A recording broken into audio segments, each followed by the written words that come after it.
Today we are going to review Armani Privé collection called Les EAUX, which means waters.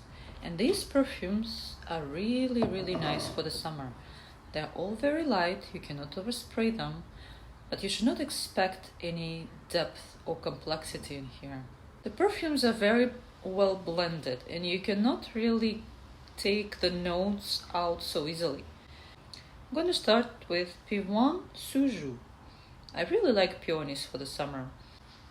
Peonies are not very obvious from the beginning. From the beginning I get a little bit of a tropical sense, but very delicate. It's like raspberries mixed with pineapple. Behind this tropical breeze you get blooming peonies, but these peonies are a little bit shadowed by the scent of roses. And as a person who doesn't like roses, I can tell you that this rose is not well pronounced in here, and peonies are much more dominant. For the lovers of roses, this collection has several fragrances with roses. This particular set has only one, which is Rose Milano. And this Rose Milano is shadowed by citrusy notes, even like bitterish citrusy notes, like bergamot or even bergamot skin. Also, you have a little bit of earthiness towards the dry out, which comes from moss and patchouli. I personally prefer Rose Alexandrie, which is a different kind of rose from this collection, but unfortunately not present in my little set. And that rose is blended with sweet citrusy notes like mandarin and also white flowers that I really adore. So that Rose of Alexandria is much more pleasant for my taste. Another fragrance that is dedicated to rose is Rose d'Arabie, Arabic rose. Unfortunately, I didn't get to try it. Gardénia was the one that disappointed me a little bit because I really love gardenias, but this particular one is the perfume where chypre notes are better pronounced than in the previous perfumes. Well, I would prefer more of white flowery notes in here. The bitterness of jasmine and patchouli and musk all together, they kind of overshadow gardenias and does not make it the favorite for me in this collection. Interestingly, Jasmin Kusamono gets more white flowery notes than gardenia. Jasmine perfumes are tricky for me. It's usually love or hate. And this particular one I like because this is not a punchy jasmine. This is a delicate jasmine with white flowers. And at the same time, there's a lot of freshness in it. Citrusy, light, beautiful, perfect for a summer night. Thé Yulong.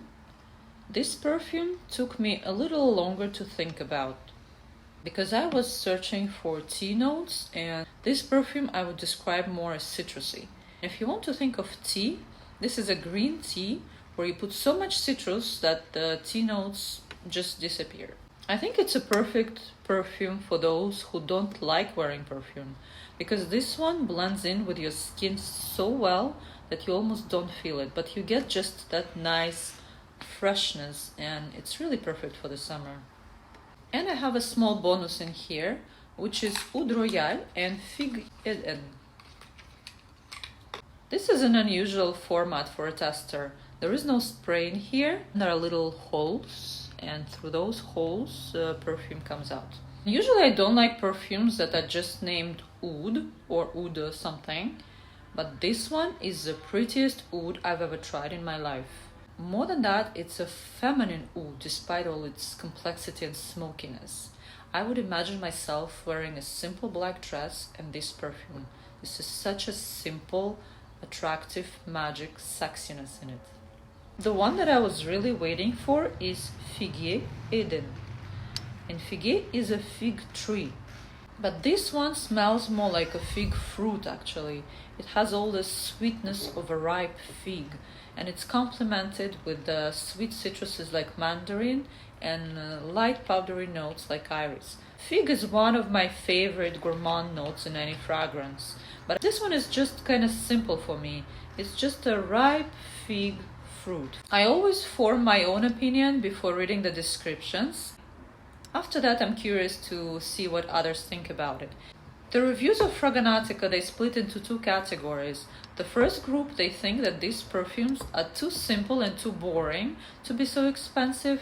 And the second group, they recognize that these fragrances, they give you this aura of chic and expensive fragrance.